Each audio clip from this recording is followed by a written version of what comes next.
panel 2 está a cargo del señor Gustavo Crespi y del señor Leiner, el académico Leiner Vargas Alfaro, a los cuales los invito a tomar asiento en la mesa principal, las sillas principales.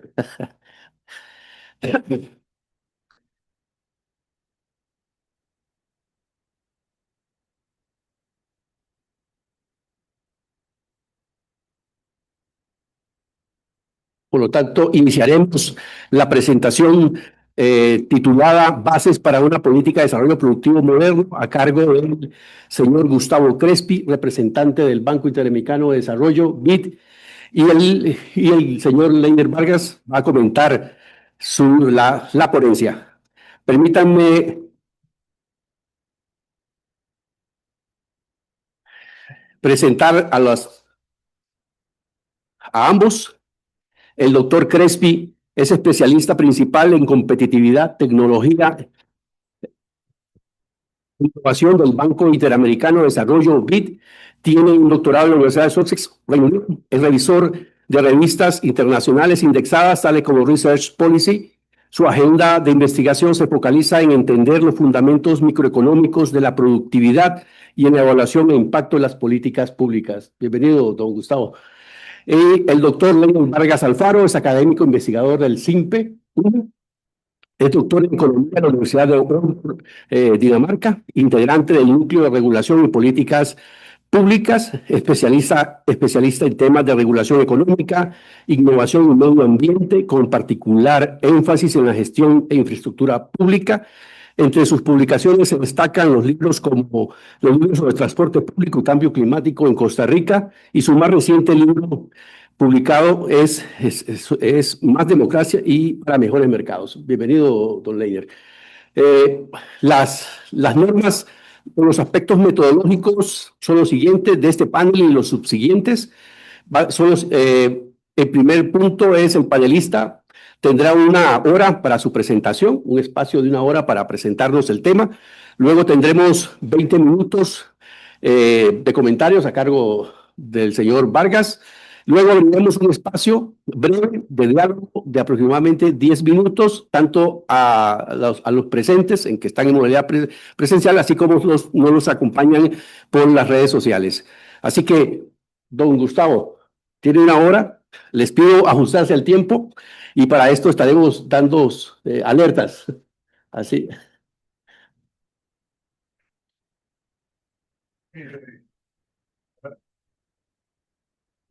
Sí, por ahora. Muy bien. Y esto pasa. Para que pase, ¿a dónde tengo que apuntar? Allá. O lo pasan directamente. Ahí está.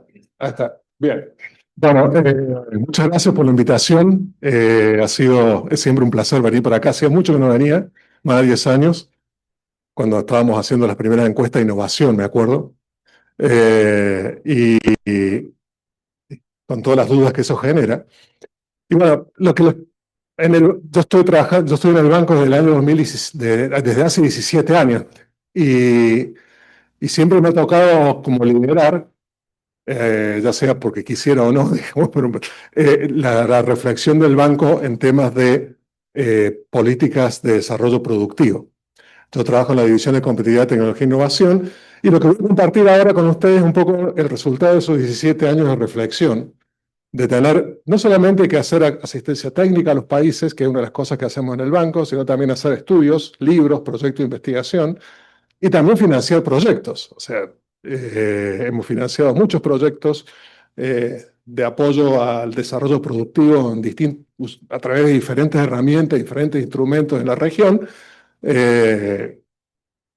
Y como siempre digo, no con mucho éxito, porque la evidencia es obvia en ese sentido, pero con muchas lecciones aprendidas, y eso es un poco lo que quiero plantear aquí.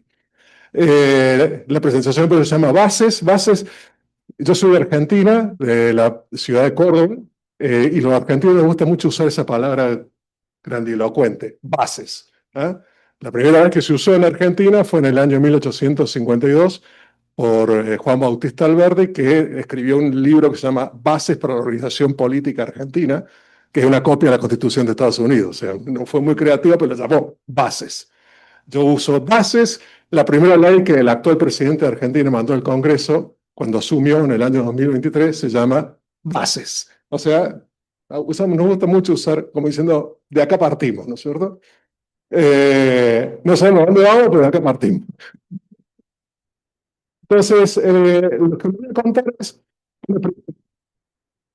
qué es lo que está detrás de la productividad, porque si no pensamos en términos de productividad es difícil pensar en términos de desarrollo productivo. Claro, bueno, sigamos. Después voy a empezar a bajar de la teoría a la práctica. La discusión esta de sectores estratégicos. ¿Hay que hacer sectores estratégicos? ¿No hay que hacer sectores estratégicos? ¿Hay que elegir sectores estratégicos? ¿No hay que elegir sectores estratégicos? Y si hay que elegir sectores estratégicos, ¿cómo elegir sectores estratégicos? ¿Qué sabemos sobre la efectividad de las políticas de desarrollo productivo? ¿Qué diferencia una política de desarrollo productivo moderna de lo que es una política industrial a la vieja usanza? El tema de las capacidades institucionales y algo de conclusiones. Probablemente esto supere la hora, por lo tanto, yo voy a algunas cosas capaz que me las salto, otras cosas capaz que digo, bueno, hasta acá, si quieren vuelvo, ¿cierto? Y seguimos conversando. ¿Qué es lo que es la productividad? Bueno, si uno ve el análisis de la productividad, o básicamente la evolución del Producto Per cápita de América Latina, relativa a Estados Unidos, esto es relativo a Estados Unidos, el azul es América Latina y ve que de los años 60 era un 30% de Estados Unidos y ahora sigue siendo un 30% de Estados Unidos. Es decir, América Latina es el ejemplo de la no convergencia. ¿Eh? Hay dos regiones del mundo que no convergen. Una es América Latina, la otra es África. ¿Ya? No se acercan a lo que sería la frontera en términos de bienestar. No se acercan a Estados Unidos.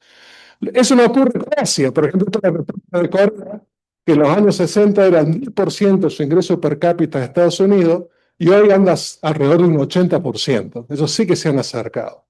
Y cuando uno trata de entender por qué el bienestar de América Latina en términos relativos sigue siendo hoy tan bajo con respecto a Estados Unidos como lo que era en los años 60, y eso no es así en los países asiáticos, uno encuentra que el culpable tiene que ver con la productividad.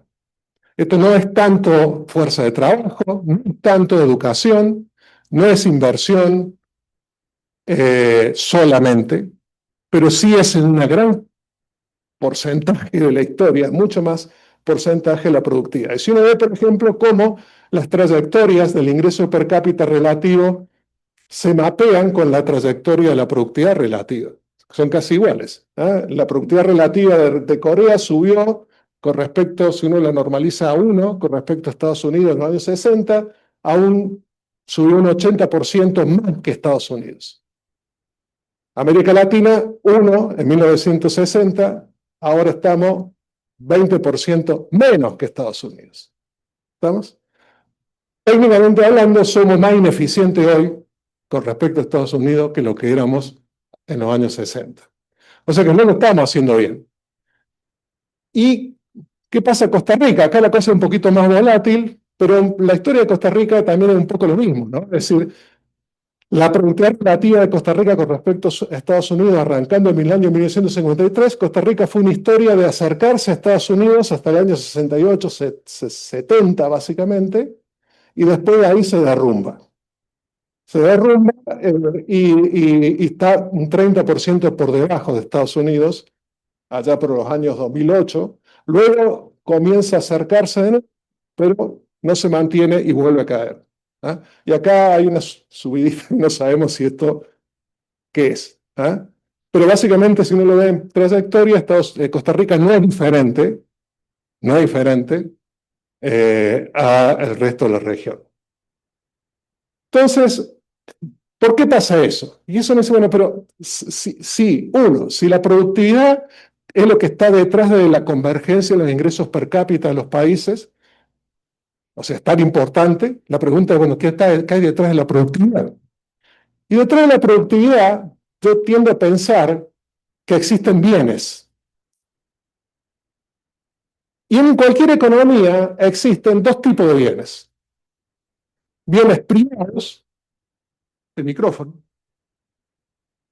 bienes públicos, conocimiento, regulaciones, mucho más, en realidad es mucho más que conocimiento. Pero lo importante es que esos dos tipos de bienes son complementarios a la producción. O sea, yo no puedo producir nada en esta tierra solamente con insumos privados. Pero tampoco puedo producir absolutamente nada solamente con insumos públicos. Necesito los dos. Y si me falta uno, no voy a producir nada. Solamente con que me falte uno, no voy a producir nada. Voy a tener una productividad baja.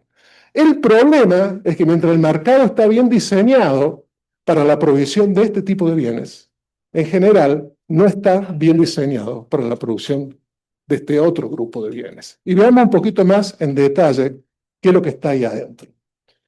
Cualquier bien lo podemos clasificar en un bien privado o en un bien público según dos características de ese bien. La primera, si su consumo es rival. La segunda, independientemente si el consumo es rival o no, si se puede controlar su uso.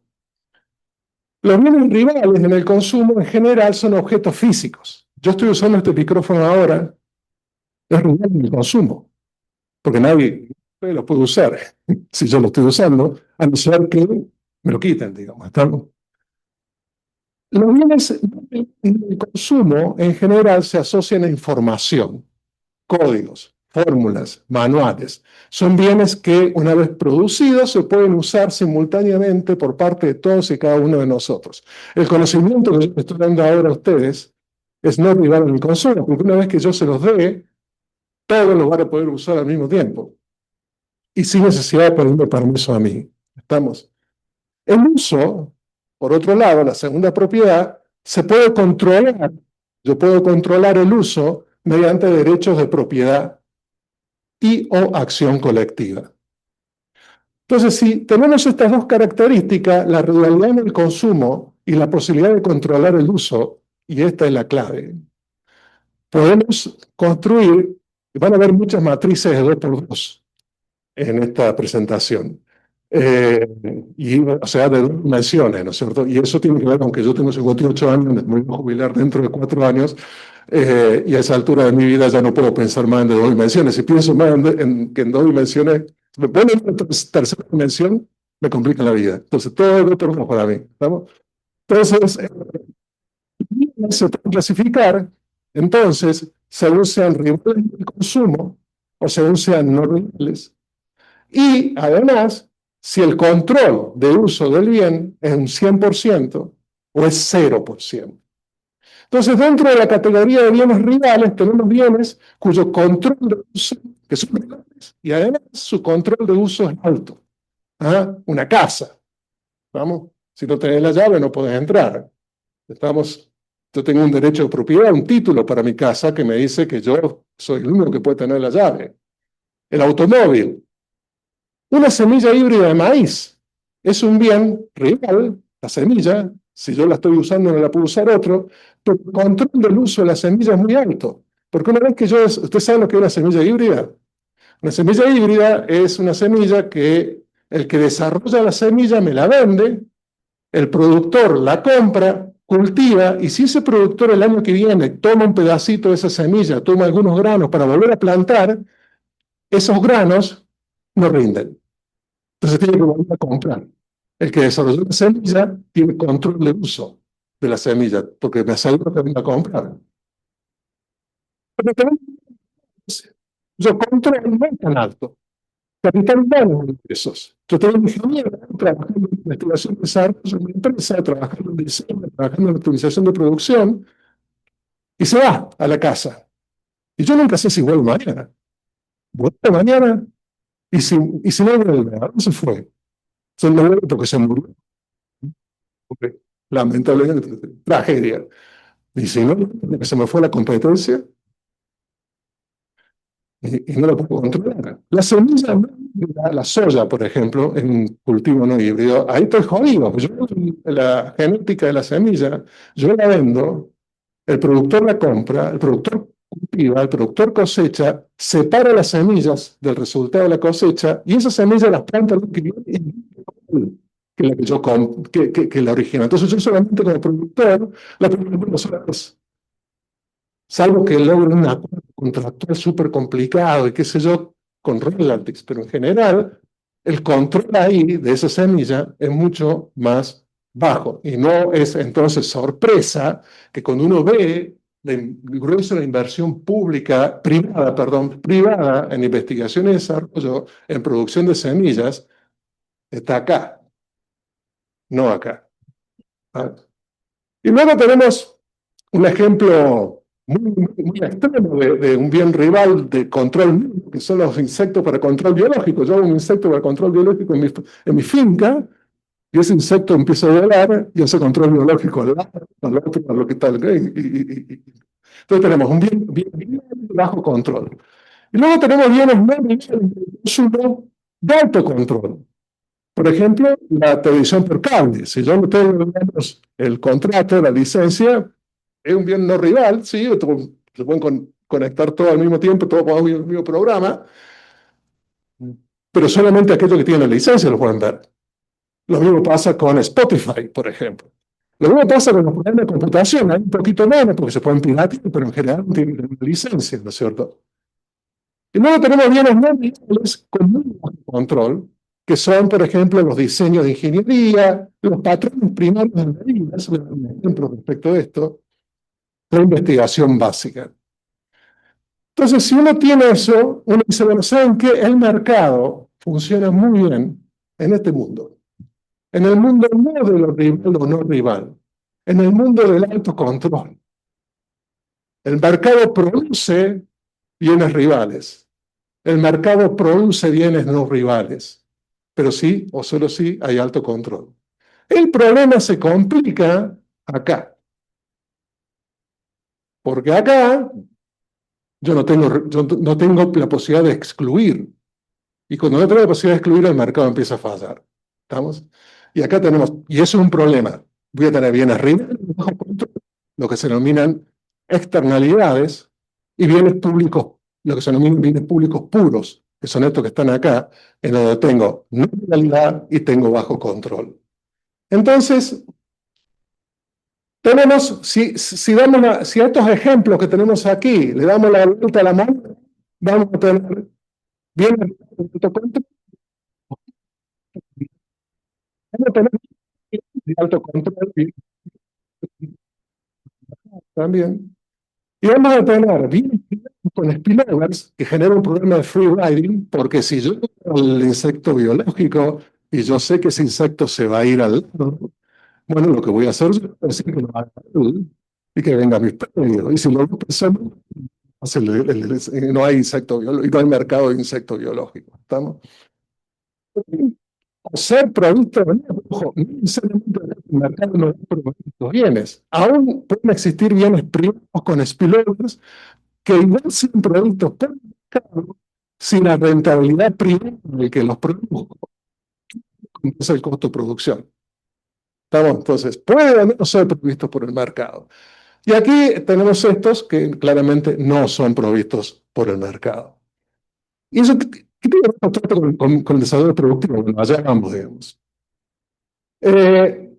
Tal vez el resultado más importante de la literatura del crecimiento económico endógeno, de fines de los 80, comienzos de los 90, es que es la producción de los bienes no rivales del consumo lo que hace posible el crecimiento económico. Y el ejemplo que usa Remer es muy interesante. Remer dice, en un momento en la Tierra, en el planeta, tenemos un stock de bienes rivales, infraestructura, máquinas, y siempre un stock de bienes no rivales, conocimiento, información. Si cae un meteorito, dice Romer, y destruye K, es decir, destruye los bienes rivales y no los bienes no rivales, por ejemplo, destruye todo menos la biblioteca no la destruye, en pocas generaciones la humanidad se recupera. Pero si el meteorito destruye la biblioteca, y solamente la biblioteca, va a llevar miles de años la recuperación. Bueno, si tenemos claro esta cuestión de bienes rivales y no rivales, y de bienes públicos y bienes privados, creo que ya estamos entrando a la tierra, digamos, al área chica de las políticas de desarrollo productivo, de la teoría a la práctica. Una de las cosas que debe quedar claro de la presentación de las transparencias anteriores o de las slides anteriores es que la clave aquí no es tanto si es rival o no rival, es el control, la posibilidad que tiene el productor de excluir a los que no pagan del uso de ese producto, o de ese bien, o de ese servicio. Y en general eso es correcto. El fortalecimiento de los derechos de propiedad, en el caso de la producción de bienes rurales, va a reducir el problema de free riding, porque hay más derechos de propiedad, y eso va a generar incentivos para la producción de estos bienes, y eso se produce en la costa marginal. Es decir, en el conjunto de abajo, a la izquierda, donde yo tengo bienes rurales con externalidades, si yo mejor derecho de propiedad y trato básicamente de reducir esos spillovers, el mercado va a funcionar. Cobrar el costo marginal de producción. Pero en el caso de los bienes públicos puros, el costo marginal de producción es cero. El único costo es el costo de su desarrollo, de la inversión, el costo original, pero el costo de la reproducción, que es el costo marginal, es cero. Cuando yo tengo un costo marginal es cero, el óptimo es que lo use todo el mundo.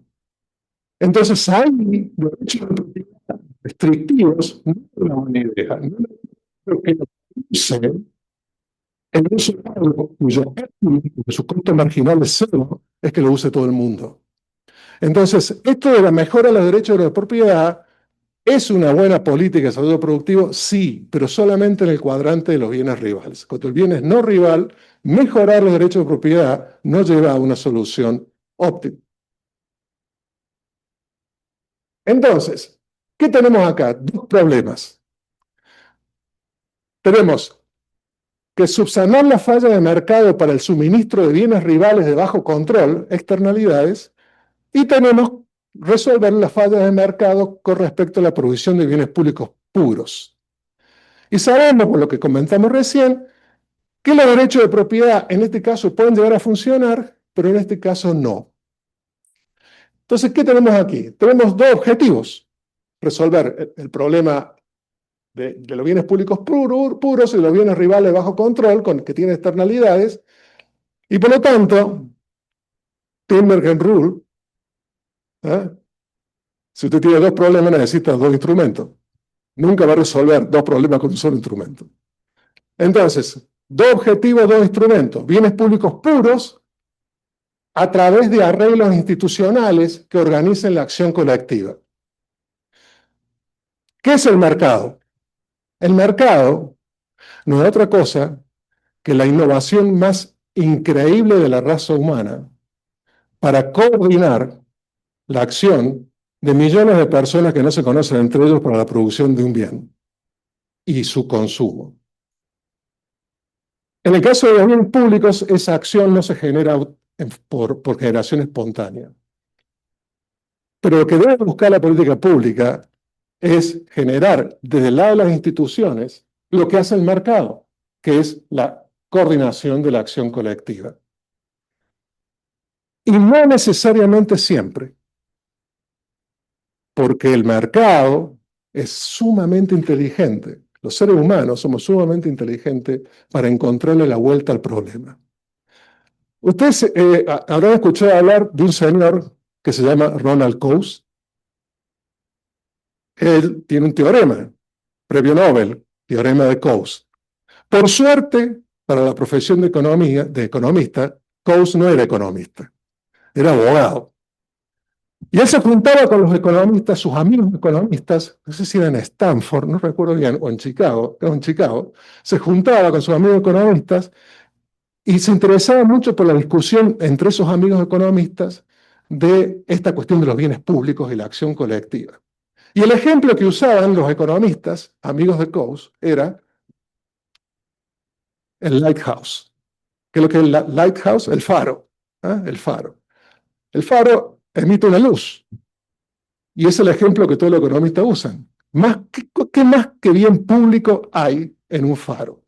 Yo emito la luz, todos los barcos que pasan por ahí miran la luz, están consumiendo la luz, es no rival en el consumo, y es muy difícil cobrar. No puedes, cada vez que pasa el barco, mandar a alguien en un bote, ¿no? ¿Ah? Y cobrarle. No se puede cobrar. Entonces el ejemplo, por definición, que decían los amigos de Coase, es bien público. Pero Coase, que era un abogado que no se la creía, digamos, como los economistas que no las creemos, dijo, bueno, si fuese un bien público, todos los faros debían ser públicos. Y él se fue a Inglaterra y estudió que el lugar ideal para estudiar lo que se llama The Economics of Lighthouse, de estudiar el faro, porque es una isla, es relativamente chica, es la mayor concentración de faros en el mundo, es el Reino Unido. Y se fue a estudiar los faros en la década, en los siglos XV, XVI, XVII, y encontró que el 95% de los faros tenían dueño y estaban siendo provistos por el mercado. Y entonces, ¿cómo puede ser? ¿Por qué? Porque los dueños de los puertos sabían que era una muy buena idea tener un faro cerca. Y los dueños de los faros sabían que el mayor consumo de la luz del faro es cerca de un puerto, para poder entrar al puerto. Entonces, el dueño del puerto, que era privado, y el dueño del faro, que era privado, se pusieron de acuerdo, y el dueño del puerto empezó a cobrar dentro de los fees de estibaje en los muelles un sobrecargo para financiar el faro. Entonces, algo que parece tan violentamente público termina siendo provisto por el mercado. Entonces yo se lo digo siempre a mis alumnos, piensen en el teorema de Coase antes de salir como pollo sin cabeza a hacer políticas públicas, porque es muy probable que si el bien público está sin política pública es porque el teorema de Coase esté funcionando. El problema es cuando el bien público no está. Y lo otro son los bienes rivales de bajo control, que son las intervenciones de mercado, incentivos que orientan el comportamiento. Estos son ¿cómo se llama? Los insectos de control biológico. Dicen, uno tiene mucha externalidad, que lo haga otro, yo no lo hago, no voy a recuperar la inversión porque se van a ir, nadie va a venir a comprarlo porque una vez que empiezan a volar todo el mundo los tiene. Entonces, bueno, cuando no es privadamente rentable hacerlo, y cuando es demasiado costoso fortalecer el derecho de propiedad, aún en estas dos condiciones, acá un incentivo puede ser suficiente como para que el privado, que no quiere producir algo que no puede controlar, excluir al cliente de que pague, digamos, va a empezar a producir. Entonces, si nosotros vamos a hacer política de desarrollo productivo y tenemos estos dos grandes problemas, lo primero que tenemos que preguntarnos es cuál es el problema. ¿Estoy en un mundo de bienes rivales con externalidades o estoy en un mundo de bienes públicos? ¿Por qué el mercado no está haciendo lo que parece deseable? Y si el bien público ya está, ojo, a lo mejor Coase está funcionando. Entonces tenemos que ver bienes públicos que no están. Eso es un poquito más difícil, digamos, ¿cierto? Y el diseño de política, y una vez supongamos que me quedó claro dónde estoy. Estoy en el cuadrante de la izquierda, en el cuadrante de la derecha, de abajo, ¿no? La pregunta es, bueno, ¿y cuál es el diseño? Porque, ¿cómo intervengo ahí, digamos? Si yo tengo un problema de externalidad y mi diseño es un crédito, no funciona muy bien la cosa. Si yo tengo un problema de externalidad y si tengo un problema de bien público, de missing public goods en un territorio, en un país, y hago una zona franca, ahí me queda poco claro que realmente eso sea la va a resolver el problema. Ojo, lo va a resolver, pero no es la solución óptima al problema. Y es una diferencia importante. Las políticas productivas no se evalúan solamente por la efectividad, sino también por la eficiencia. ¿Resolviste el problema? Sí.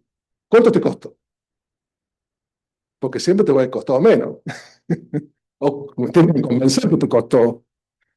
Y ¿lo podés hacer o no? Suponemos que lo tienes clara, cuál es la falla. Segundo, ¿Tienes claro el diseño? Tercero, ¿la puedes o no la puedes? ¿Tienes las capacidades institucionales para hacerlo o no?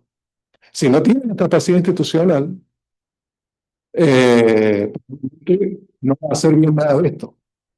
Por eso, cuando nosotros hacemos un préstamo en el banco, cuando un país nos dice, financiame la política de desarrollo productivo, ¿saben qué es lo primero que hacemos?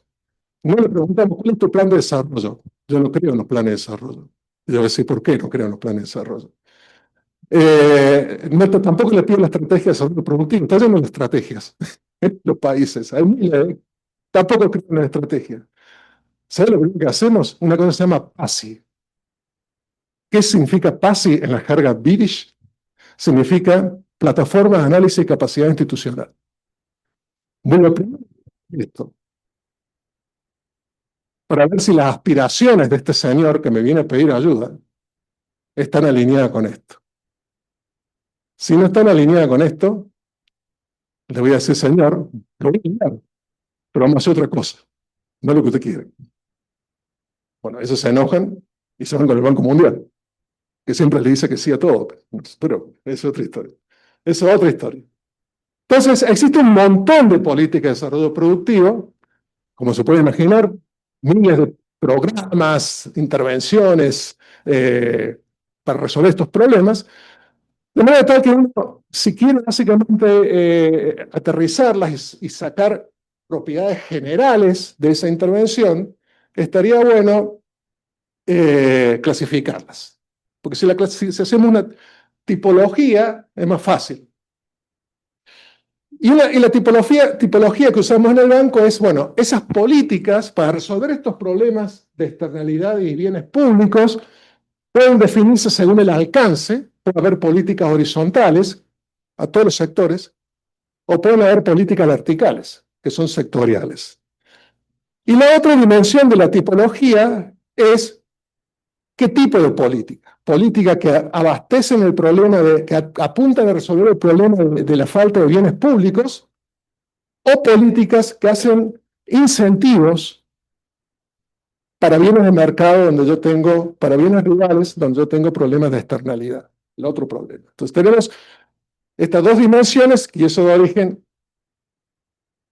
a una nueva matriz de 2 por 2, otra matriz de 2 por 2, donde yo tengo aquí políticas que apuntan a proveer bienes públicos o políticas que apuntan a intervenciones de mercado, incentivos, y políticas horizontales y políticas verticales. Entonces tenemos algún tipo de ejemplo. Una política y que es horizontal para todos los sectores es un buen sistema nacional de precios y medidas reconocido internacionalmente. Acá en Costa Rica sería el ACOMET. Una política que provee bienes públicos específicos a un sector sería una política que provee conocimiento específico para un determinado sector. Una política que hace incentivos, pero para todos los sectores es transversal, o sea, el incentivo es no al sector, sino a la actividad. Podrían ser, por ejemplo, políticas que resuelven el problema de las inversiones en innovación. De incentivos para invertir, para aumentar la inversión en innovación, porque aquí hay externalidades. ¿En dónde? No me importa en dónde, en cualquier lado. Porque lo que me interesa es que se invierta más en innovación, no en que se invierta más en innovación en este sector o en esta región. Y luego tenemos intervenciones, incentivos verticales, es decir, incentivos que sí van a un determinado sector. Entonces, algunos ejemplos de bienes públicos horizontales, un Instituto Nacional de Metrología. De bienes públicos verticales, un centro tecnológico sectorial. El INIA, por ejemplo, o el INTA, que le dicen ustedes acá, creo. Intervención de mercado horizontal, subsidios a la inversión en innovación, o incentivos a la inversión en innovación, vamos a ver, es mejor hablarlo con términos de incentivos. Intervención de mercado, pero innovación en general, por todo lado, o intervención de mercado vertical, que pueden ser exoneraciones impositivas a la industria del software, por ejemplo. Entonces, empecemos a analizar caso por caso. Estamos en la práctica, ¿no es cierto? Insumos públicos o bienes públicos horizontales. Y el caso aquí es de este que yo quiero usar, que es del Instituto Nacional de Metrología. Acá estoy bien afilado, les puedo decir, porque hace 2 años que vengo trabajando con el CENAM de México, que es el Centro Nacional de Meteorología de México, en una reforma general del instituto con una inversión muy grande financiada por el banco en sus laboratorios. ¿Cuál es la falla? ¿Se acuerdan? Yo les dije, había 3 preguntas. ¿Cuál es la falla y cuál es el diseño? Y después la capacidad institucional. ¿Cuál es la falla? El Sistema Nacional de Infraestructura para la Calidad, esto lo tienen todos los países, tiene 3 ejes. Un eje es la normalización, los estándares, otro eje es la acreditación y el otro eje es la metrología, que es la referencia para los otros dos. O sea, los 3 ejes interactúan, pero mientras el eje de la normalización y la acreditación opera en condiciones de mercado, hay un mercado de acreditación, se pagan las normas, los estándares. La parte metrológica es un bien público y sin la parte metrológica los otros dos no funcionan. Por lo tanto, digamos, es necesario, es el bien público que requiere el funcionamiento de los otros dos. ¿Y por qué es importante? Miren, en países industrializados, donde todo esto se estudia bien, nosotros en América Latina no nos gusta mucho hablar de números en general, pero los países desarrollados son desarrollados precisamente porque les gusta hablar de números. Ellos tienen un estudio, entre otras cosas, tienen estudios que muestran que la elasticidad del PIB al error de medición, es decir, y el error de medición se origina en una bad metrology, si tienen mala metrología va a tener error de medición, y en lugar de cargar, ir a la estación de gasolina y en lugar de cargar 30 litros de gasolina, pagar por 30 litros de gasolina va a estar pagando por 25. Eso tiene un costo en el PIB. Usted pagó por 30, le vendieron 25. Uno va a comprar pan y compra 2 baguettes y paga 2 baguettes y se lleva 2 baguettes. Uno va a la estación de gasolina, compra 30 litros de combustible y uno no sabe si realmente fueron 30 litros los que le pusieron, salvo que uno tenga una buena metrología. La elasticidad del PIB al error de medición es 0,5. Entonces, si tiene un error de medición, eso puede tener impacto muy fuerte en el PIB. Y la razón costo-beneficio de la metrología, de una inversión de $1 de $1 en metrología, tiene un retorno de 3 veces ese dólar. Entonces, es importante. Pero ¿cuál es la falla? Está bueno, pero ¿por qué el mercado no lo hace? O sea, yo le estoy diciendo que la metrología es importante, pero el mercado no lo hace. ¿Por qué el mercado no lo hace? Por 2 problemas. Por un problema de free riding. Una vez que se determina cómo se va a medir el metro, todos acceden a eso. Entonces nadie está dispuesto a pagar cómo se mide el metro. ¿Estamos? Y segundo, asimetría de información. ¿Cuáles son las unidades de medida que hacen falta? Hay muchas, pero en mi país, ¿cuáles son las que hacen falta? ¿Estamos? Entonces el mercado aquí empieza a fallar. ¿Estamos? Acá estamos hablando de cosas de altísima precisión. Por ejemplo, ustedes saben que la industria de telecomunicaciones se mueve con satélites. Para que los satélites se conecten entre sí y con las antenas, se requiere que el segundo se mida hoy con una precisión de 16 decimales.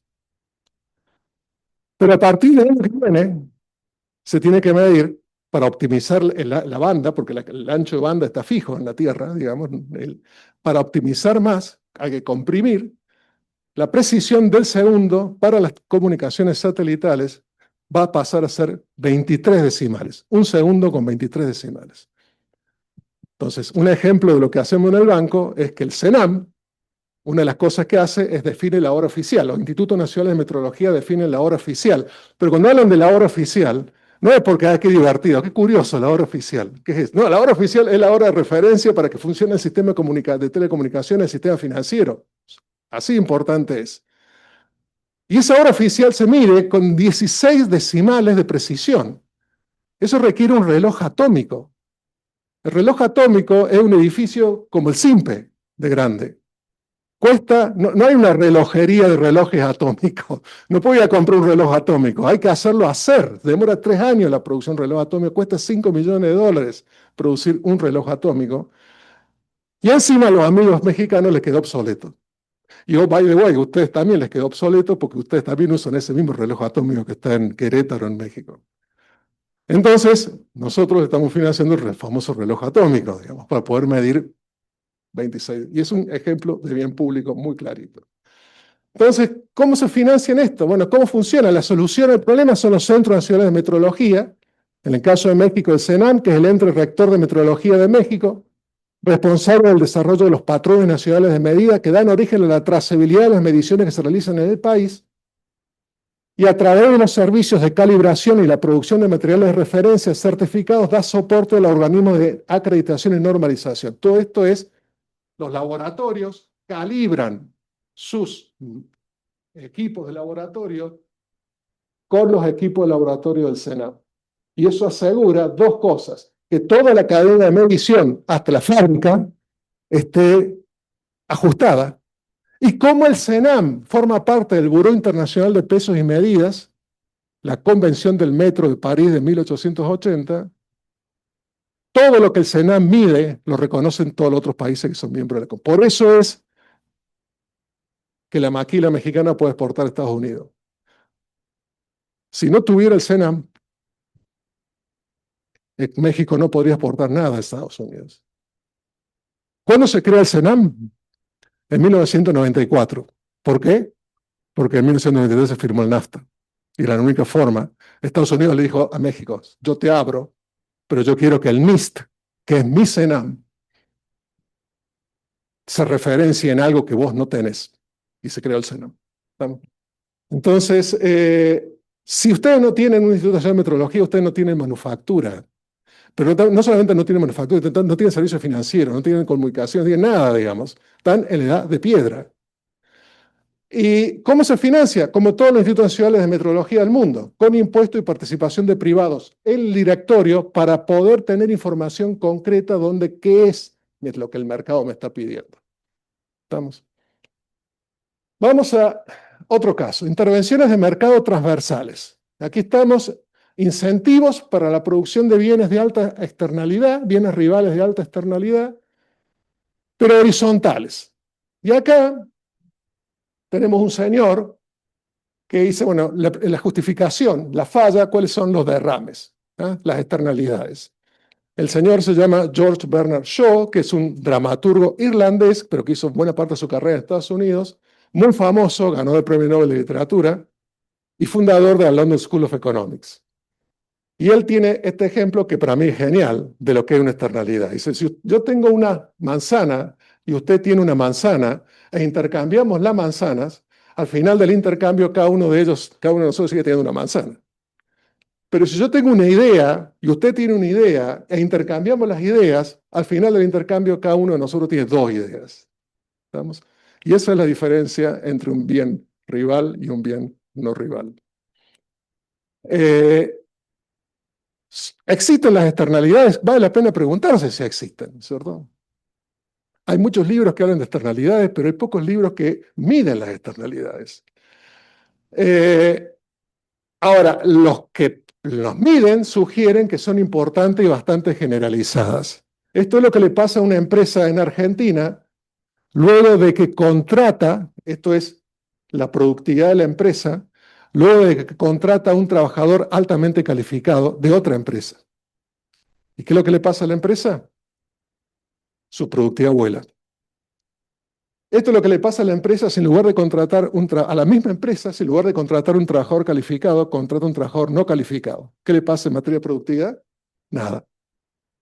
O sea, hay derrame. Y ese derrame debería estar relacionado con el conocimiento. En este caso, con el conocimiento que trae no el trabajador no calificado, el trabajador calificado. ¿Cuál es la solución de la externalidad? Si yo produzco algo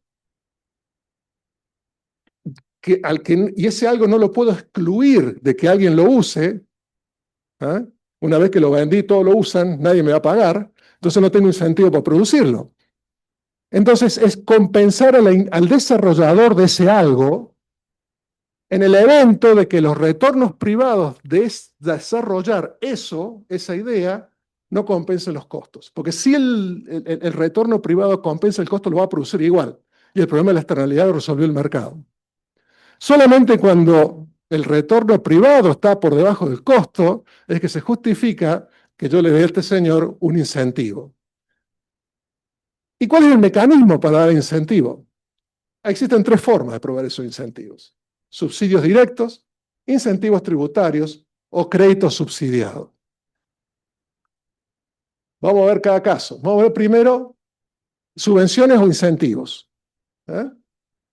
¿Qué es lo que hacen estos incentivos? Reducir el costo marginal, porque el costo es demasiado alto con respecto al retorno privado, por eso no lo producen. Entonces yo le bajo el costo de producir ese bien que tiene alta externalidad, lo va a producir. Ahora, una forma es bajarle el costo dándole un subsidio directo y otra cosa es bajar el costo dándole un incentivo tributario. ¿Por qué? Porque el subsidio se basa en proyectos, mientras que el incentivo tributario se basa en actividades. ¿Estamos? A nivel de empresa. ¿Y qué pasa ahí? Yo al subsidio, al mirar el proyecto, lo puedo focalizar mejor en tema de externalidad. En cambio, el incentivo va a depender siempre de la decisión de la empresa. La empresa me va a decir: todo esto es lo que gasté en I+D. Yo no sé bien qué gasté ahí adentro. ¿Estamos? No sé bien si eran cosas con externalidad o sin externalidad. En cambio, en el proyecto tengo más feeling de que hay algo con externalidad. ¿Por qué?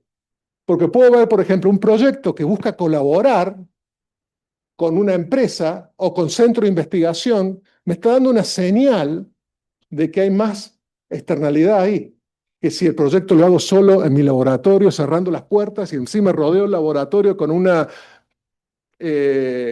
docena de Dobermans. ¿Estamos? En cambio, si yo estoy colaborando con la universidad, va a haber filtración, porque la universidad es pésima para guardar un secreto.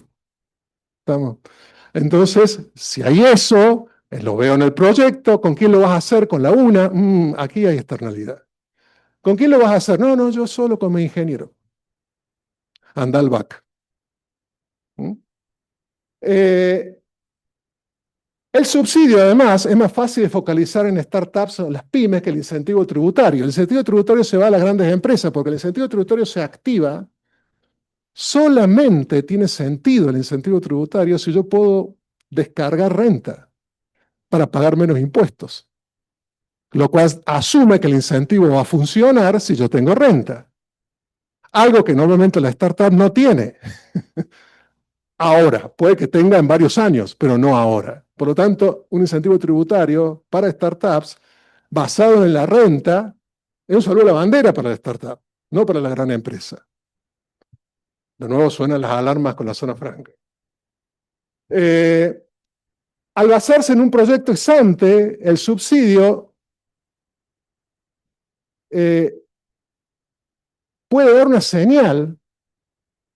Como se basa en un proyecto, el subsidio, normalmente la empresa viene con un proyecto y postula a la empresa, a la agencia, que le vamos a hablar de agencia si llegamos, no creo, se le da, postula a la agencia, pero la agencia le da un financiamiento.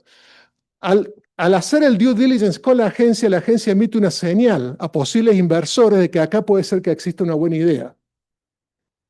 Como el incentivo funciona ex post, no hay señal, ya fue. Entonces hay otro tema ahí a tener en cuenta. El subsidio tiene costo. Hasta acá les queda claro que la forma de hacer el delivery de la intervención es a través del subsidio, no a través de el incentivo. Pero ¿cuál es el costo del subsidio? ¿Por qué mucha gente hace incentivos? Porque tiene costos de implementación más altos. ¿Ah? Y por lo tanto, es más fácil de implementar un incentivo. Entonces, ambos mecanismos sufren problemas de riesgo moral. ¿En qué sentido? De que la empresa me puede estar pidiendo un subsidio para hacer algo que después no es lo que hace, o la empresa que hace el incentivo tributario puede declarar en el impuesto a la renta que hay cosas que no son I+D como si fuesen I+D. O sea, existe problema. Eso se puede corregir en el caso de los subsidios con mecanismos competitivos, paneles de evaluación, publicar la decisión en la prensa para que uno sepa a quién le dieron un subsidio y a quién no, y haya control social. E incentivos, yo te voy a dar un incentivo a la I+D. No, te voy a dar un incentivo al aumento de la I+D. El incentivo a I+D tiene que ser incremental, no al nivel, no al volumen. De nuevo, bandera roja con zona franca. ¿Ah? Y diferimientos para nuevas empresas. ¿Estamos? Listo. Me queda poco y así que voy a pasar a todo esto, después se los dejo. Esta es la parte donde uno combina crédito con subsidio, porque muchas veces uno dice,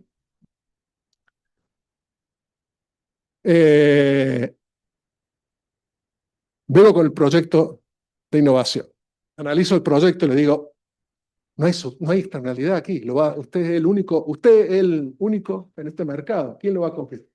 Nadie, no le voy a dar el subsidio, hágalo, vaya al BAC. Dice, que si voy al BAC, no me da el crédito. ¿Por qué? Porque yo soy una empresa nueva que tiene todos activos intangibles. Entonces tu problema no es una externalidad. Tu problema es que no tenés colateral, porque el banco, sistema financiero, es otra falla, la asimetría de información entre el banco y vos. El banco no te entiende, vos no tenés el colateral, no hay proyecto, pero no por un problema de externalidad. La solución en ese caso es decir, no tenés colateral, te voy a dar el colateral, no te voy a dar un subsidio, te voy a dar una garantía. Y eso es lo que hacen los coreanos. La mayor cantidad de apoyo a I+D en Corea no viene por subsidios, viene por garantías. 100.000 empresas apoyadas con garantías, muy poquitas con subsidios. Ojalá que con la SBD que estoy trabajando de hace un rato podamos sacar un instrumento de garantías para la innovación tecnológica. Bienes verticales, acá tenemos bienes públicos verticales. ¿Cuál es el problema? Que las empresas no se ponen de acuerdo. Generalmente, ¿cuál es el problema para la producción de bienes públicos en un sector? ¿Ah? Pensemos que estamos hablando del sector agrícola. Y el sector no despega, porque faltan bienes públicos. ¿Cuál es el problema? 3 fallas de coordinación. Primero, los privados en el sector no se ponen de acuerdo respecto a cuáles son los bienes públicos que faltan. Segundo, público-privada, los privados tienen que decirle al Estado qué es lo que falta. No solamente ponerse de acuerdo, sino además decirle al Estado qué es lo que falta, y el Estado les tiene que creer que lo que falta es realmente lo que falta. Entonces hay un tema de regla de juego ahí para la conversación entre los dos. Y finalmente los públicos, porque nunca falta un bienes públicos, siempre hablamos de que falta un vector de bienes públicos. Por lo tanto, la oferta de esos bienes públicos tiene que provenir de diferentes áreas del Estado y tienen que llegar cuando hacen falta, no hoy uno, dentro de 2 años otro. Si hacen falta hoy, tienen que estar hoy, y eso implica que el Estado se tiene que coordinar para entregar los bienes públicos que faltan. Entonces tenemos 3 problemas de coordinación: privado, público-privada y público-pública. Romer tiene una solución genial para esto, que es, ¿cuál es el problema? La empresa no se ponen de acuerdo sobre qué bienes públicos faltan, y además, como son públicos los bienes, si se pusieron de acuerdo, tampoco están dispuestos a financiarla. Entonces dice Roma, son bienes públicos, pero que no está dispuesto a financiar. Muy bien, permitir que el Estado le cobre un impuesto al sector para financiar los bienes públicos, si más que el X% del sector lo aprueba. Hagamos un referéndum al sector, le pregunto, ¿usted qué le falta? Y me falta, no sé, carretera. Muy bien, vamos a financiar la carretera. ¿Están dispuestos usted a pagar 5% de la producción para financiar la carretera? Si más del 70% está de acuerdo, les clavo el impuesto a todos. Así, genial. ¿Estamos? ¿Y luego qué hago? El impuesto no me lo pasan a mí. Le digo, no quiero que me den el impuesto a mí. Ustedes se quedan con el impuesto. Vamos a abrir el mercado a proveedores de bienes públicos que creen que son los bienes públicos que le faltan a estos productores. ¿Ah? Entonces va a haber un oferente de capacitación, va a entrar el gran INA, va a entrar la Comet, va a entrar el ente regulador, va a entrar la Asociación de Carreteras, la Dirección de Vialidad, todo eso van a entrar a decir, yo te ofrezco esto, pásame el impuesto a mí. Y cada empresa va a tener completa libertad para asignar su impuesto, no al Estado, sino a aquel proveedor que realmente me da lo que yo creo que necesito. Entonces, cada junta asigna los recursos a los proveedores y los proveedores compiten por el financiamiento. Genial. Y esto implica otra cosa. Cuando usted tiene un bien público, tiene que cobrar impuestos, hermano. Es muy simple. Bienes públicos se financian con impuestos. Yo no puedo tener 8% de gasto público en educación y un IVA del 12%. No estoy hablando sobre Costa Rica, claro. O bajo uno o subo el otro. Es difícil, pero la realidad es la realidad. Pero es muy buena esta solución porque resuelve el free riding con mecanismos competitivos para asignar recursos a lo que realmente es, se resuelve todos los problemas, el free riding, la provisión del bien público y la pertinencia del bien público. Esto, ustedes dicen, está en la cabeza de Romer. No, esto está en todas partes. Esta es la producción de aceite de palma en Colombia. Y la producción de aceite de palma en Colombia, ¿por qué había un problema de bienes públicos aquí? Porque era un sector emergente en Colombia, con variedades importadas de otros países que requerían hacer I+D para adaptar y mejoramiento genético, porque una cosa era la semilla de la palma en Malasia y otra cosa muy distinta en Colombia. Entonces, ¿qué hicieron? Crearon un impuesto específico, Ley 138, a la producción del sector que alimenta lo que se denomina un fondo palmero. ¿Quién maneja el fondo palmero? No el Estado, lo maneja Fedepalma, la Asociación de Productos de Palma. Y todos los años esa asociación firma un convenio de desempeño con el Centro Nacional de Investigación de la Palma para que el centro investigue las cosas que a los palmeros les interesan que el centro investigue. Esto es Romer al 100%.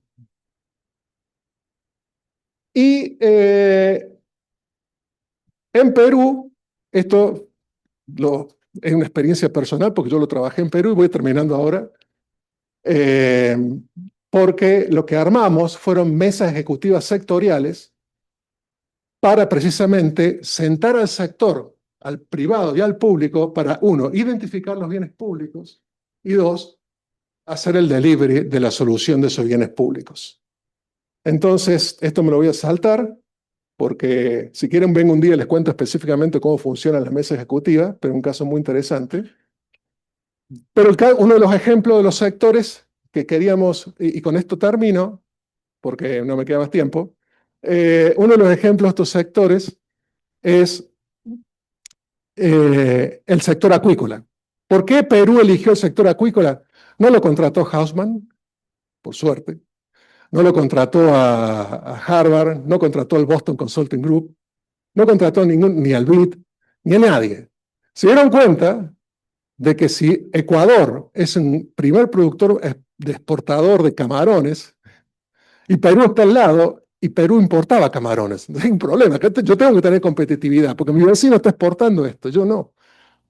Entonces dijeron, ¿y quién es el principal comprador que le está comprando Ecuador? China.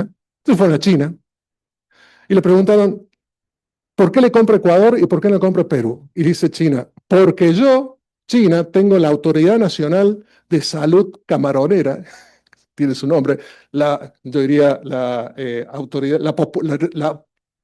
Autoridad Popular Nacional de Salud Camaronera, y no sé con quién yo tengo que conversar en Perú.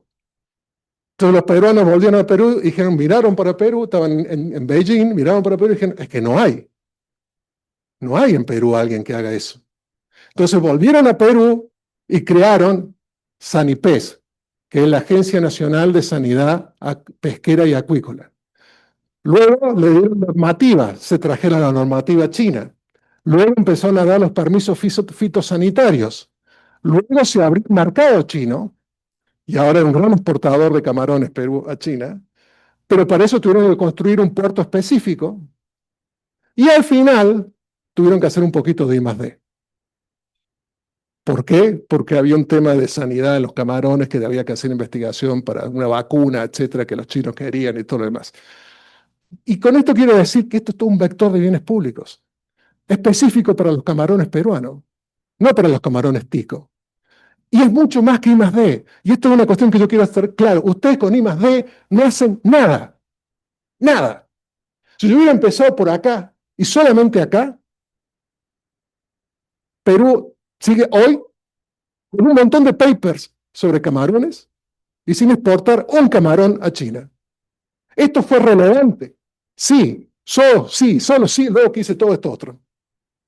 ¿Vamos? Ténganlo en claro, muy en claro.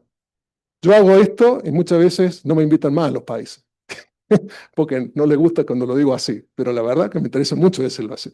Bueno, termino con esto. Voy a terminar así con una cosa.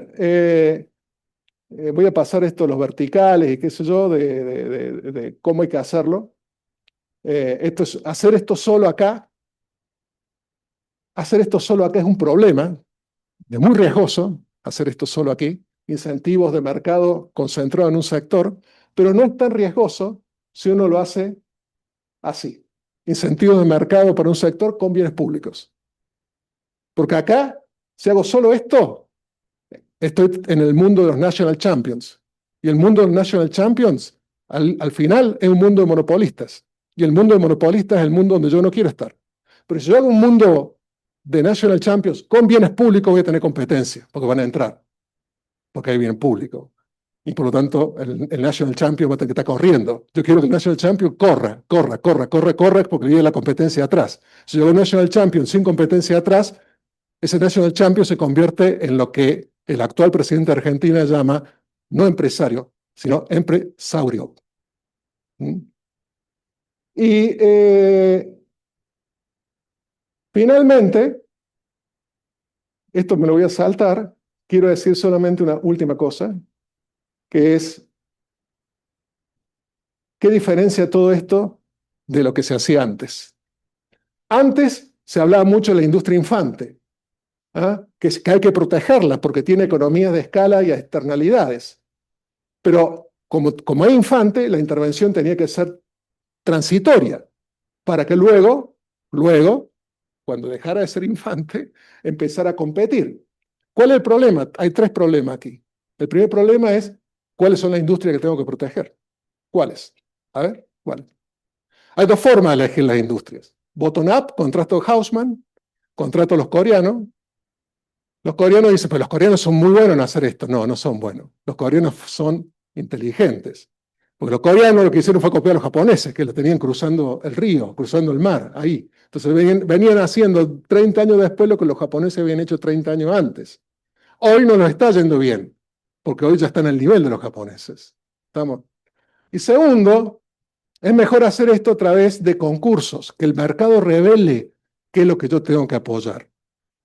En Uruguay, por ejemplo, cuando hicimos un programa de clústeres, tenemos que apoyar 8 clústeres. Los primeros 4 clústeres lo eligió el gobierno. El gobierno dijo, yo sé, son estos. Desastre, no funcionó ninguno. Los otros clústeres que apoyamos fueron concursos, vengan. Y aparecieron cosas que el gobierno no tenía en el radar. Sector de diseño, sector de producción audiovisual, sector de oleaginosas. Ningún sector de eso era lo que el gobierno había elegido. Entonces, bottom-up mucho mejor que top-down. Pero aún si elegí bien, sigo teniendo un problema de incentivos, porque si yo le doy la protección a una empresa porque tiene baja productividad, la empresa, y le digo, yo te protejo para que aprendas, porque te voy a quitar la protección, todo depende de la credibilidad que la empresa tenga de que yo le voy a quitar la protección. Pero como la credibilidad de los Estados de América Latina es bastante mala, y realmente hay argumentos para decir que es bastante mala, las empresas no tienen ningún incentivo para aprender porque saben que la protección no se la van a quitar nunca. Y así nos quedamos con muchas industrias infantes. Y hay un caso patético, diría yo, no paradigmático, patético, que es la industria electrónica Tierra del Fuego. ¿Quién se le ocurre poner industria electrónica en Tierra del Fuego? Hay que pensar ahí. Pero bueno, pusieron la industria debería haber terminado hace 40 años y sigue estando ahí protegida, con todo el desastre. Y un problema de ejecución, ¿no? Que la implementación requiere fuertes capacidades políticas de hacer esto, técnicas y gerenciales que tampoco tenemos en América Latina. Entonces, ¿qué es lo que hay que hacer? ¿Se puede hacer una política industrial que mejore el bienestar? Sí, si uno tiene en cuenta que las decisiones de inversión de las empresas que van a estar sujetas a la política están moldeadas por incentivos y que el mejor de todos los incentivos es la competencia. Por lo que los programas de incentivos fiscales y subsidios deben mirar el mercado y ver si en ese mercado hay competencia o no. Porque las empresas solamente te van a pedir un subsidio a la innovación y van a querer, si quieren innovar, y solamente van a querer innovar si quieren escapar de la competencia. Si no hay competencia y te piden subsidio, bandera roja. Ese tipo es un rent seeker. Entonces, ¿cómo hay que dar las intervenciones? En industrias donde la competencia es intensiva, más que en monopolios, frase de Arrow muy famosa, el monopolista nunca se reemplaza a sí mismo. ¿Estamos? Y segundo, asignar los incentivos, los subsidios de forma tal que preserven la competencia.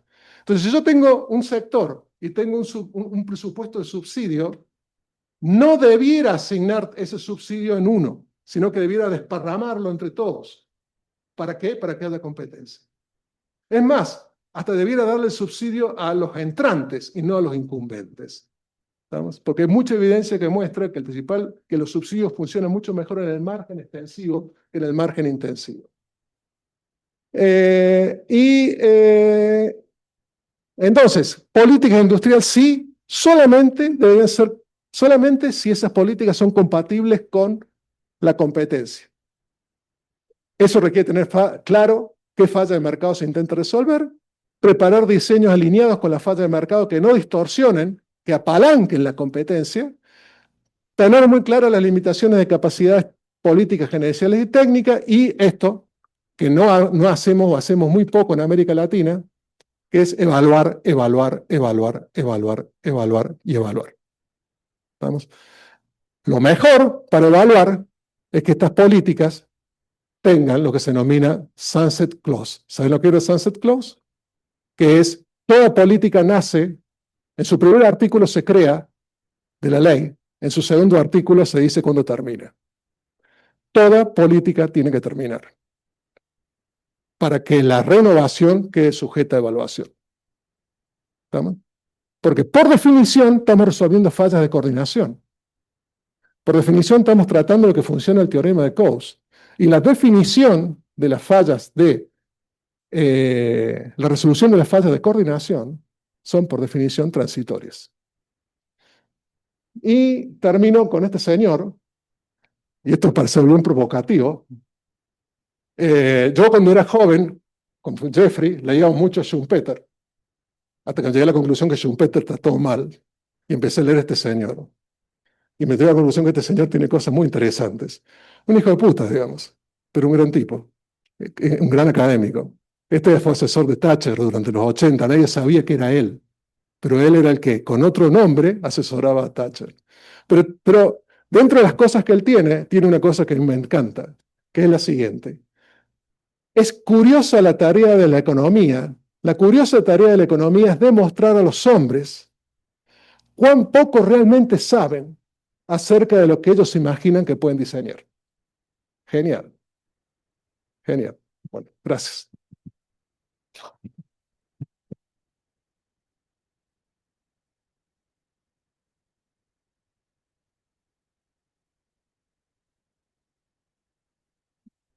Muchas gracias al doctor Crespi. Continuamos con los comentarios del doctor Vargas.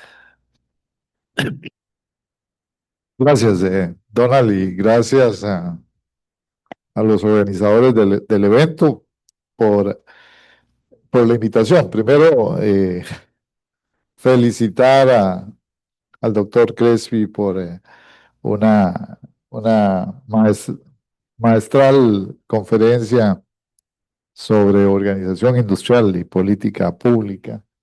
De verdad que da gusto, además con una experiencia muy vasta en el diseño, implementación o seguimiento de la implementación y evaluación de las políticas públicas. Así que es todo un reto poder decir algunas frases inteligentes sobre este tema. Lo primero que voy a decir es que me recordó, me re- ah, pues te dejo, Pablo.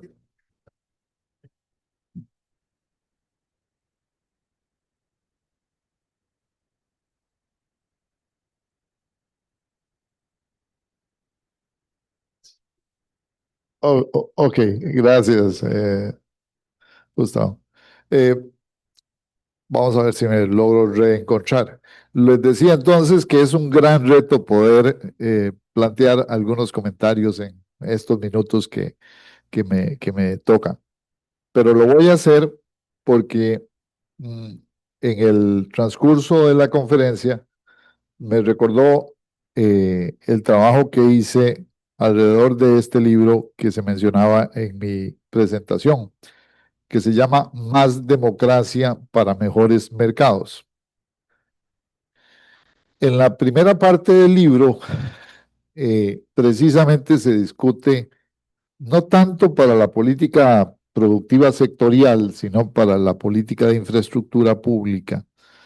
¿Por qué los mercados no son iguales? O sea, ¿cuál cuál es el trasfondo que hay detrás de los mercados? Eh, y uno aquí puede, digamos, analizar el tema del mercado dentro de la economía, digamos, convencional, neoclásica y todos los, digamos, análisis post-neoclásicos de externalidades, bienes públicos, etcétera. Todo lo que un curso de organización industrial en una universidad, digamos, en una carrera de economía te da, de todas esas herramientas clásicas de la economía o de la micro y la micro avanzada. O puede, de alguna manera, irse como al otro extremo y ver el funcionamiento de la sociedad y el funcionamiento de los mercados como parte de una institución, como una institución en sí. Creo que partiría por decir que la institución mercado es, y en eso coincidimos plenamente, es la institución más fantástica de la sociedad capitalista. Es, digamos, es sin duda alguna el mecanismo de coordinación institucional en una sociedad que mejor interactúa, mejor resuelve y que tiene menos costos de transacción que cualquier otra cosa que nos imaginemos. Cualquier otra cosa que nos imaginemos va a incrementar los costos de transacción en la economía porque la coordinación del mercado es, digamos, es genial. Es fantástico. Es más, los economistas lo ponemos en dos curvas, ¿verdad? Y decimos que ahí existe, pero eso en realidad lleva implícito toda una, digamos, todo un desarrollo social detrás. No por algo, la sociedad capitalista de Occidente ha sido capaz de incrementar la productividad a los niveles que la ha incrementado, a tal punto de que podríamos llegar a la ridícula condición que algunos dicen que no vamos a necesitar muchos seres humanos para poder resolver el problema de la producción. El problema que sucede ahí es que si llegáramos a ese ridículo ejemplo en el cual los robots no sustituyen, como que estoy tratando de imaginarme el futuro, y la producción la resolviéramos con tecnificación y, ¿verdad? Eh, y tendríamos un problema muy serio. ¿Cuál es? Tendríamos resuelto el lado de la producción, pero no tendríamos resuelto el lado de la demanda. Porque entonces, ¿cómo asignamos del otro lado? ¿Quién asigna los recursos para que los actores o los seres humanos demanden? ¿Verdad? Porque pues, se supone que la leche se la toma el niño y no el robot, ¿verdad? En la casa. las verduras las compra en la feria del agricultor la señora que nos limpia y no el robot ese que pasa el trapo en la casa. Y así podríamos ir imaginándonos muchas cosas dentro de esa visión futurista. Yo quisiera plantearles entonces, agregando a la agenda de política productiva, los problemas que tienen las fallas públicas. Porque pareciera sencillo esta clasificación de bienes, digamos, rivales, no rivales y de organización industrial clásica, que todos aprendemos los que somos economistas en nuestros programas de posgrado de economía. Pareciera sencilla, y vean, sobre todo para los que están aquí que son más jóvenes que yo, que son casi todos. Cuando acompañas a los procesos de política pública en cualesquiera de las áreas, y por supuesto en las áreas de ciencia y tecnología, en la cual nosotros hemos estado por muchos años, y este particular servidor ha acompañado en algunos proyectos a algunos sectores, desde el Estado o fuera, desde el sector privado. El problema no está necesariamente en definir el problema que quiero resolver. El problema es cómo llevar la agenda pública. ¿Ah? Y además, ¿cómo llega el problema a la agenda pública? Está asociado con la calidad, ojo, de nuestro sistema democrático. Entre mejor sistema democrático tengamos, entre más consciente es la sociedad de sus derechos y de sus competencias en el proceso democrático, es mucho más sencillo resolver el problema de cómo llevar a la agenda pública cualquiera de estos temas. Miren, y voy a poner solo dos ejemplos. Si ustedes se van a la organización de los arroceros, que estuvo muy de moda en Costa Rica en este cuatrienio, ¿ah? ¿Sí? O sea, el sector perfectamente puede plantear cuál es la agenda, sin ningún problema. El problema es que no hay quien le escuche. ¿Ah? Y así nos podemos ir para la industria de software, nos podemos ir para la agenda de la industria de la piña o de los bananos, o el sector turismo, para no hablar de mucho. Es decir, ¿quién lleva la agenda de esos sectores a la política pública? Hay una falla institucional en el sistema democrático y además de la falla convencional, esa se transmite no solamente en quién la lleva, sino en cómo se resuelve la demanda pública. Porque digamos que el sector tenga la ventaja, financió el capital político suficiente en la elección para que el ministro y el viceministro le hicieran caso. ¿Ah? Ahora viene mucho gran dilema de política pública, y es qué resuelve el ministerio hacer en relación a ese problema que le presentaron. Y ahí tenemos otro problema grandísimo, las capacidades institucionales, pero más que las capacidades institucionales, ¿qué es lo que quieren los agentes públicos hacer y qué es lo que no quieren hacer? No siempre quieren hacer lo que el sector privado les está demandando, y entonces hacen como que quieren y hacen como que hacen. Perdón que sea muy franco, pero ese es un gran dilema de la política productiva. Tenemos un excelente enunciado de política, los planes industriales que todos los hemos revisado desde hace 25 años, 30 años, en Costa Rica o en Centroamérica, y qué decir en algunos otros países, y no se implementan, ni siquiera los enunciados forman parte de la instrumentalización, porque al final el ministerio o la agencia termina haciendo lo que quiere hacer, ¿ah? En algunos casos lo que puede hacer, y en otros casos ni siquiera hace lo que dice que va a hacer a la hora de implementar. Ese es otro gran dilema de la falla del sistema democrático. Y viene asociado con el tercer componente que el maestro y digamos,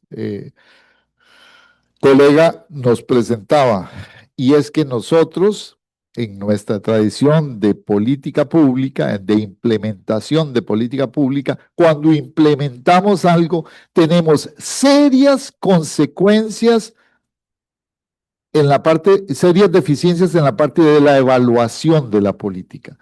Nosotros en nuestras instituciones públicas estamos muy, pero muy acostumbrados al titular de prensa que postula la política y que presenta la política, pero muy pocas veces hacemos conciencia del aprendizaje institucional que tuvimos. Y ojo, el aprendizaje institucional no es solo tener éxito, ¿verdad? Porque la verdad es que si uno en la vida, bueno, si un emprendedor en la vida siempre tuviera éxito, no sería emprendedor.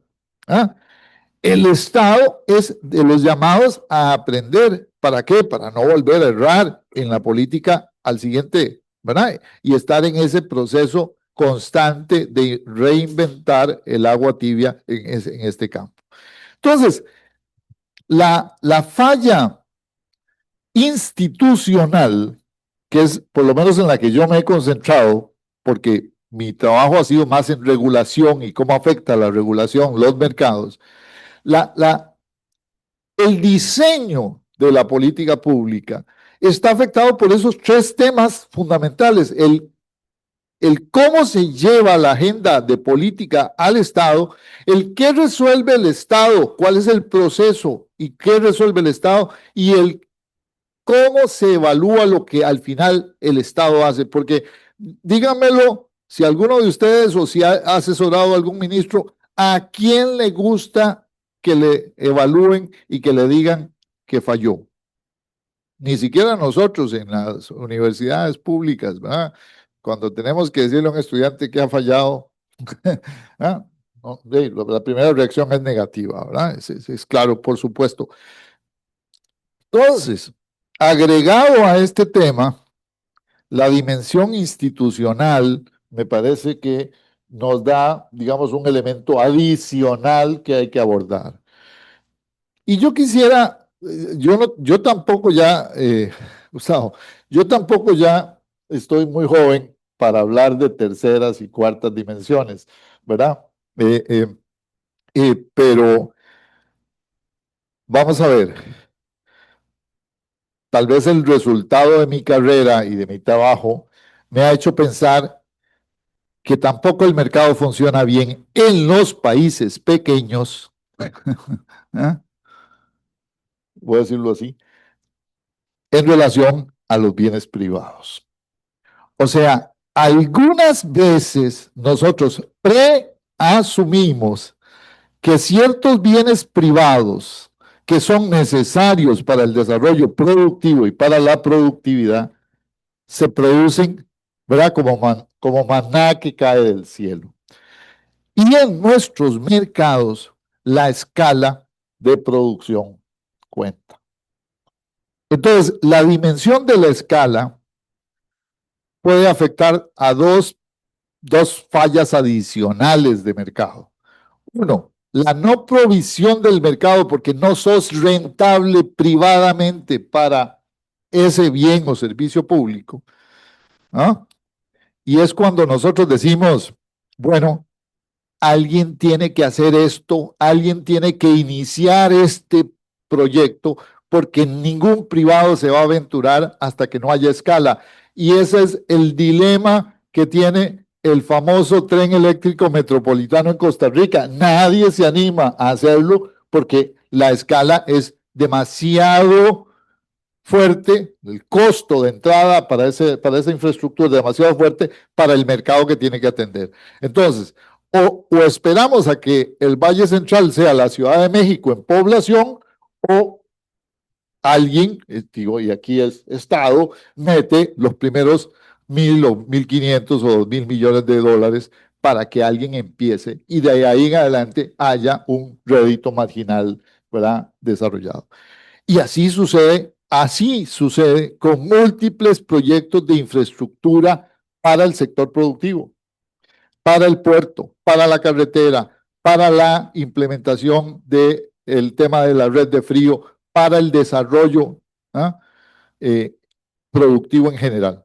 Ese tema, digamos, me parece importantísimo agregarlo, el tema de la escala, Gustavo, y vos que has trabajado en países grandes y en países chiquitos, o sea, creo que requiere una dimensión especial para los países pequeños. CEPAL, por ejemplo, que hace muchos análisis en América Latina y hay veces nos salta, ¿verdad? México, Colombia, Argentina, Brasil. Entonces, las escalas en los ámbitos productivos son importantes. Y hay una última reflexión, Donald, porque veo que ya estamos contratiempo, y es una área de la economía en la que yo me empecé a preocupar hace algunos años, y es la economía de lo que no existe, o el competidor que no existe. Y viene a la luz de la última reflexión del maestro Crespi, la exposición que nos hace, y es ¿a quién debo incentivar? ¿Ah? Al agente económico que lleva 30 años desarrollando determinada actividad y que ya no da, ya no rinde, ya está, ¿verdad?, en la escala de rendimientos decrecientes, no solo personal, sino, ¿verdad?, el empresario grande, etcétera, ¿verdad?, que ya no da y que va a quebrar porque el mercado no le, ¿verdad?, o debo incentivar al entrante, al joven emprendedor, al desarrollo nuevo, el que viene con, y eso es un mundo muy diferente, porque entonces el tipo de instrumento no es ni uno ni el otro, son los fondos, ¿verdad?, los mecanismos de incentivo. Pero Costa Rica, y no sé si lo comparte el doctor Crespi, Costa Rica es excelente para hacer proyectos pilotos fantásticos en casi todo lo que hacemos. Pero somos muy, pero muy ineficientes y malos, para decirlo así, ¿ah?, para hacer crecer las cosas buenas que hemos diseñado. Y, por ejemplo, nuestro sistema de banca para el desarrollo en muchas cosas tiene el diseño correcto, tiene la dimensión correcta, tiene el énfasis correcto, pero tiene este tamaño y por lo tanto tiene este impacto. La discusión de cómo acelerar los procesos exitosos de política pública es dentro del ámbito de las cosas buenas que hacemos, un tema fundamental, y me parece que las organizaciones que nos apoyan, etcétera, deberían vigilar este tema con más cuidado. Vean, yo me quedo, como dicen, con el lapicero todavía rayado para escribir muchas otras comentarios y análisis, pero es definitivamente la exposición que nos acaba de hacer el doctor Crespi, es un lujo en términos de una clase de organización industrial y política productiva, así que lo felicito y espero que esta no sea la última, sino la primera de muchas otras ocasiones en que podemos compartir. Gracias.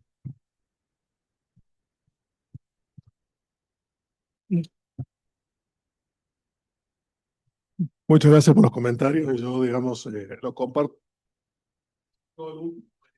Sobre todo el tema de las capacidades institucionales. No tuve tiempo de pasarlo, lo tenía ahí, así que puedo venir otro día y les cuento la otra parte. Pero en ese libro, tiene 12 capítulos ese libro. Los últimos 2 son puro sobre capacidades institucionales, que abordan el problema de agencia, que es el que el profesor aquí nos contaba, digamos, cómo hago que el sector público haga lo que el sector privado quiere que haga y no otra cosa. Romer lo resuelve bastante bien.